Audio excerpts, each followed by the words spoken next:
You've been very critical of mainstream media's reporting during Operation Protective Edge. I'm hoping you can explain why. I think there are some limitations and some presumptions that are made by reporters and news organizations. First of all, the assumption that Palestinians are victims and Israelis are aggressors doesn't seem to be altered by the fact that the victims fire 4,000 rockets at Israel. If you Google the term proportionality minus Israel, you'll find a bunch of academic articles. Maybe one or two of them will mention something about Afghanistan.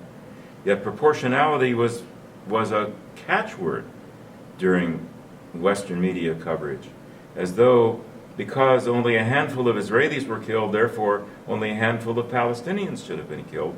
And of course, that's not the definition of proportionality whatsoever. It's as though the victimhood of Palestinians is the story, and Israel defending itself is aggression.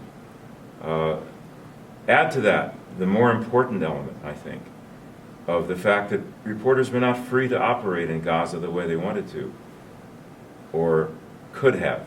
Wanted to, I'm not going to give the value judgment.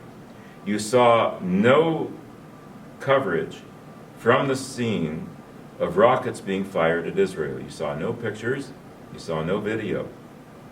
Yet 4,000 rockets were fired. Where were these guys? Why weren't they doing their jobs?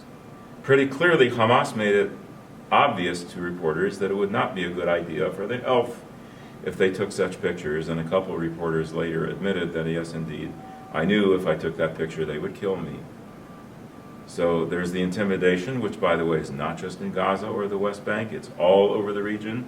Reporters in every country in the region except for Israel are not free to do their jobs the way we think they are, because we tend to judge reports from the Middle East with the same standards wherever they're written. And I think we need to start looking at them a little more critically.